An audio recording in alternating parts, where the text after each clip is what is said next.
G'day everyone. So this is going to be one video in a series of videos looking at day-to-day living in a van, and I just want to share some of our advice and some of our experience through our own experiences with you, and hopefully this might help some people who are currently living, traveling and working in a van or thinking about doing it in the future. So we've been on the road for about 18 months. We've also been overseas for 4.5 months of that time over in Europe. And we're back in the southwest of Western Australia, and we're both working jobs in town. So we're working kind of casual hours, a few days a week, just for a bit of money to save up for our next trip and our next adventure. And we've been doing a mixture of things in terms of our accommodation. That's what I wanted to talk about today. Because we've actually had a lot of success doing a few different things. So in terms of where we're staying and how we can work living in a van and still going to a job, you know, we work in hospitality and retail and a little bit of office work as well, how we can live with a van and still, you know, hold down a job and make that work for us. We have a few different options. So we've been stealth camping here and there in between other accommodation options. We've been staying on family, friends and friends' properties in the area, and friends of friends, mutual friends, that sort of thing. So a lot of people in this area in the southwest of Western Australia which have big bush blocks, and they're pretty keen to let us stay on the block because we're self-contained and we have everything that we need with us, so we don't really represent a problem for them. So we've stayed here and there for a few nights at a time on different properties, which is fine because it's all within the town area and it's a short drive or a bike ride into town and to work. And the other thing that we've been doing is house sitting, and that's where we are now. As you can see in the background, we're at a beautiful bush block, 15-minute bike ride from town, 10 minutes to the beach where the surf is. That's where I've been this morning, so I've been and had my fun, and I just want to sit down and make a little bit of a video about it. So first of all, with the stealth camping, it can get a little bit difficult sometimes when you are staying in one town, especially a smaller town, for a longer period of time. So we'll be here probably for about 5 months, or like maybe 6 months in total. And so obviously if you're stealth camping, you have to be really careful, and when I say stealth camping, I mean basically parking illegally somewhere in a public area or on the street somewhere. So when you're doing that, you know, we've found a few locations which are really low key. They're out of the way, that have water and access to bathrooms and that sort of thing, but they're a little bit tucked away and out of the way. We really avoid bothering or annoying anyone or staying in the same place too frequently, so we make sure that if we are stealth camping, you know, if we're in between house sitting or something like that for a few days, we always make sure we move to a different place each night, which isn't an issue because, as I said, they're all close to town, so you know, it's not like we're really having to travel out of our way to go and do that. Secondly is taking advantage of, not taking advantage, but taking advantage of any potential offers that people make to you. So friends and family, co-workers, different people like that have offered us over our time traveling to let us stay on their property or on their house in the driveway. So unless that's really inconvenient or they're really far out of town, we'll usually take them up on that, especially when we're between house sitting jobs. So that's been really awesome as well, because it means that we don't have to stealth camp so much. We can park on the property and we can have access to a laundry and wash our clothes and do whatever else that we need to do, rather than having to juggle it around and deal with it inside the van all the time. And the third option, which has been something that we haven't really done a lot of until recently, has been house sitting and pet sitting. So that's something that's worked out really well for us. We have been on this property here for almost 3 weeks, and the owners are coming back in a few days. They've got a couple of chickens that are free-range chickens that we just have to give them a little bit of food and water, make sure that they're okay.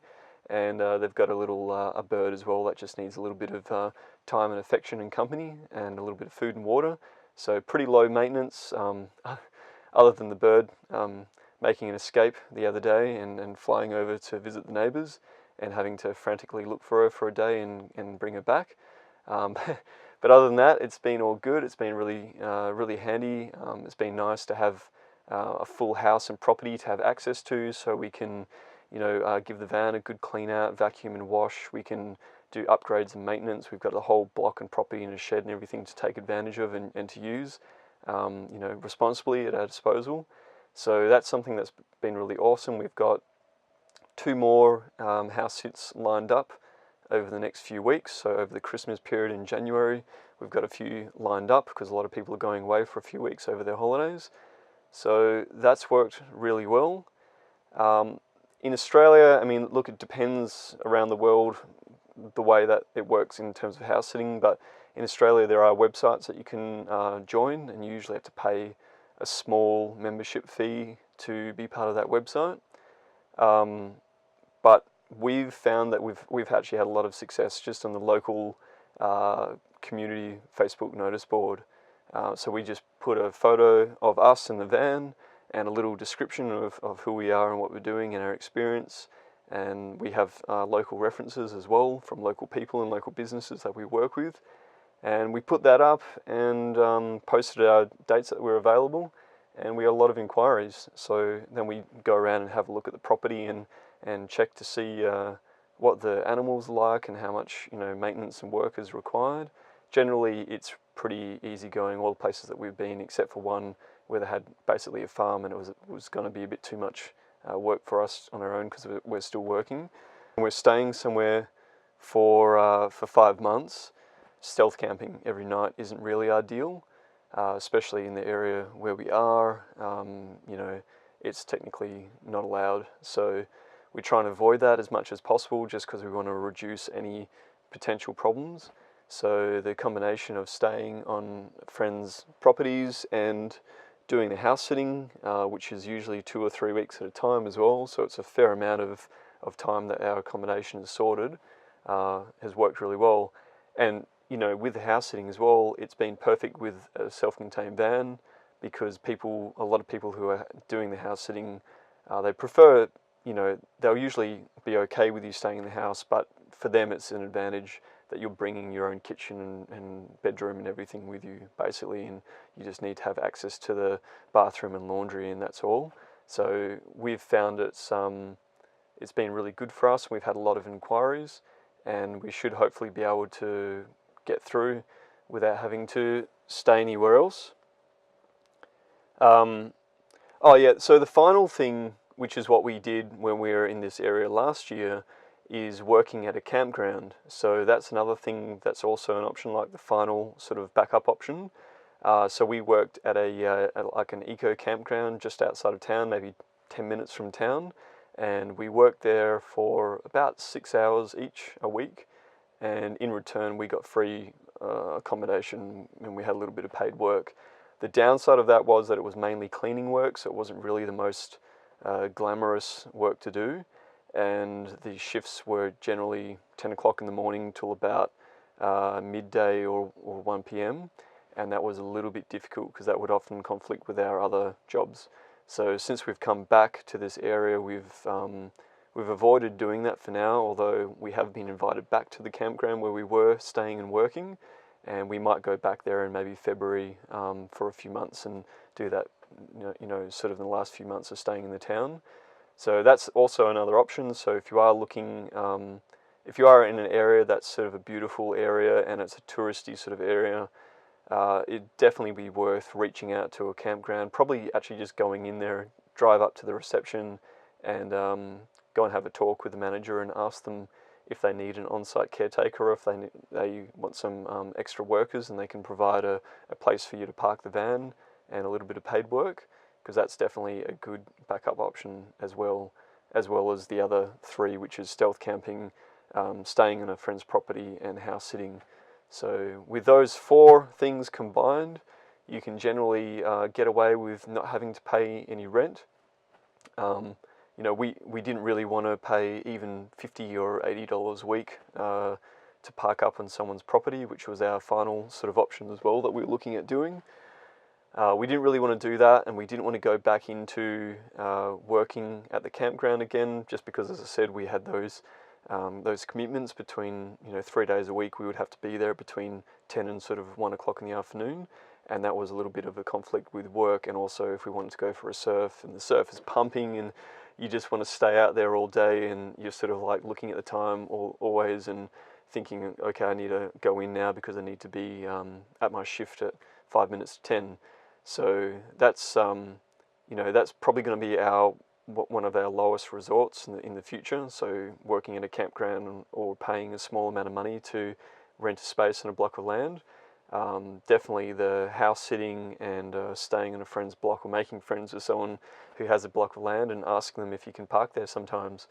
You'd be surprised how open-minded people generally are if they know that you're an honest, reliable, genuine sort of person, and that you're going to help them out here and there. People are generally pretty helpful and generous in that way.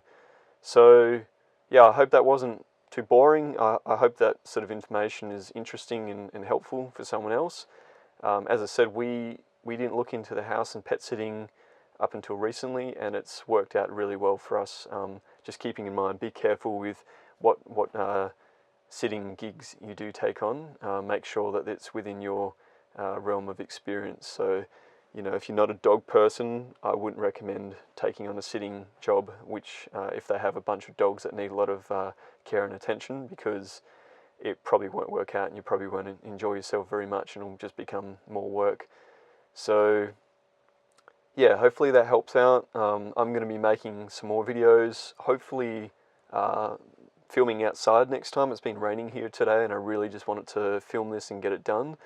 So yeah, I've got some new equipment. I've got a microphone and some outdoor gear as well. So next time, hopefully we'll be down at the beach and can do another episode. I want to talk about a lot more things in the future, about what sort of equipment to carry in the van, what sort of tools to carry in the van, and what sort of tools that we use to build the van. Tips and tricks, and finding money and work when you're on the road, and a whole bunch of things. I'll have to list it all in the description. I've got a really long note on my Evernote to go through and tick off. So I hope the quality of this is good. As I said, I'm testing out some new equipment. Got a little lapel mark here that is my first try using it. So I hope it's up to standard, and I hope you enjoyed it. If you did, please give it a like and a subscription if you aren't already.